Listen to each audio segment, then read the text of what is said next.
Hello everyone, this is Lucy05 and welcome to a Global Masato toy review. And today's toy review will be looking at the 2010 release by Hasbro of the Marvel Universe action figure review celebrating the 25th anniversary Secret Wars comic pack.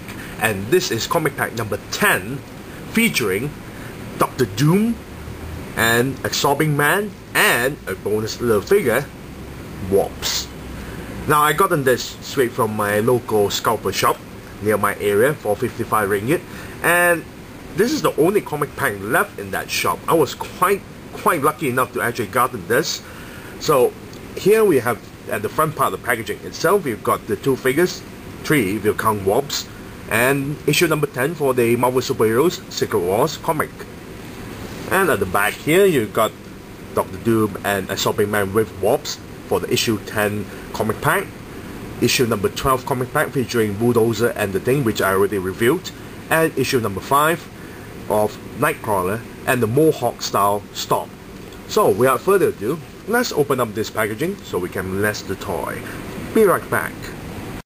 And we're back on the reviewing figures and the rest of the stuff out from packaging. Now inside the packaging it comes with a reprinted issue number 10 of the Marvel Superhero Secret Wars comic, where Dr. Doom tries to steal the Beyonder's powers and end up getting himself, well, killed, but managed to steal his powers and reconstruct himself and turn himself to dun dun dun a giant Doom, as you can see here.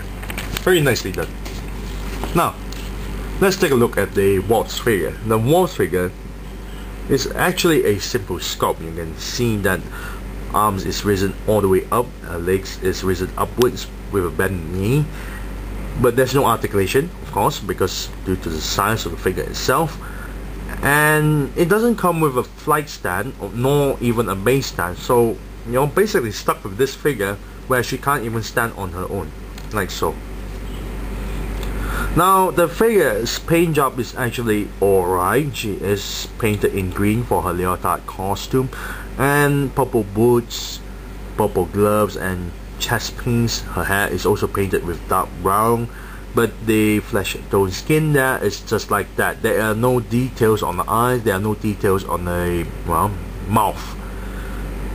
Now the back of the wings itself is actually a clear translucent plastic, but you can notice there's actually some details in the wings itself, simulating like a real insect wing. As you can see all the lines there, and the wings is actually a bit bendy. Now the sculpt on the face is barely visible, only for the nose and a little bit on the mouth, but nothing on the eyes itself because, well, it's way too small. I'll put that one side. Let's take a look at the Absorbing Man. The Absorbing Man comes with one accessory, the ball and chain.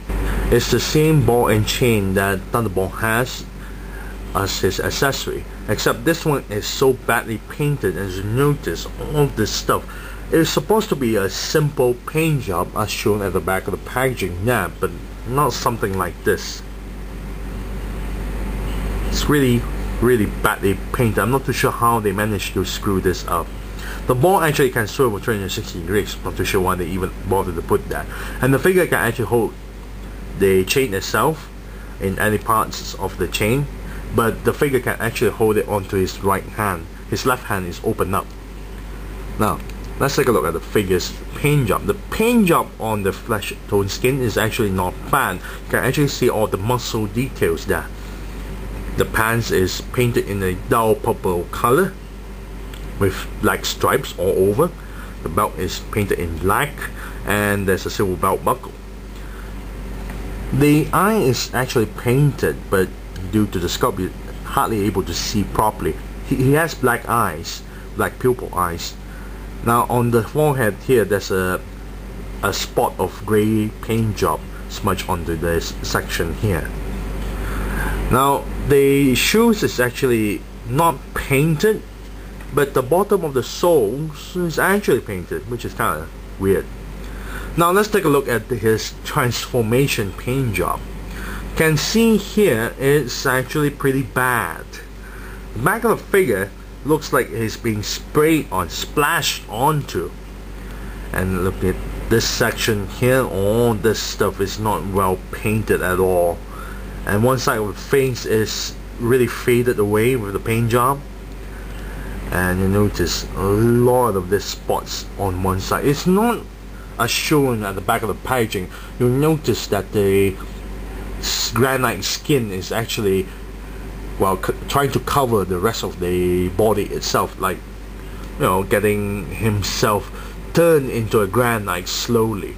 But for this figure, it looks like someone poured a bucket of ink and splashed on one side of the figure and let it dry. This is how bad it is. It's not really good paint job. So let's take a look at the figure's sculpt. The sculpt, however, is actually not bad. He looks like a sobbing man. However, the thighs is actually kind of weird because he has really big thighs. You can see it's actually expanded outwards so much. It's kind of weird. And the figure is not really big. The sobbing man is rather about the same size as Dr. Doom. He should be a bit taller and a bit more muscular.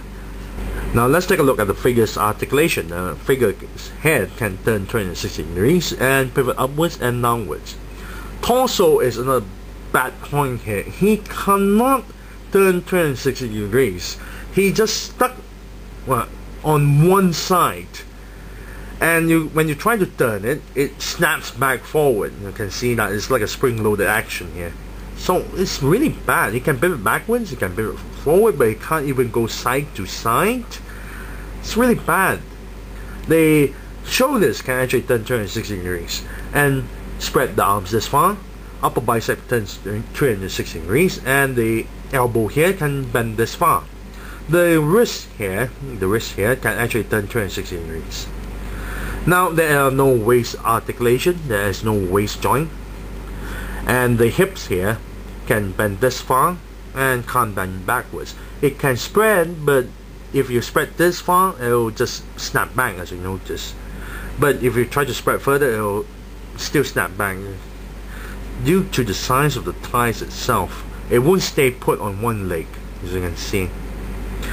The knee joint is actually double jointed and bent this far, so this is not bad. The ankle joint turns 360 degrees and bend downwards, but can't bend upwards because well, the lower part of the pants itself is sculpted this way, so you can't actually bend the ankle upward. So overall, if I want to give a rating on this figure, he is rather disappointing. The torso doesn't work well. The paint job on the figure is really horrible. The paint job on the accessory is really badly done. The thighs is way too oversized. I simply just am disappointed.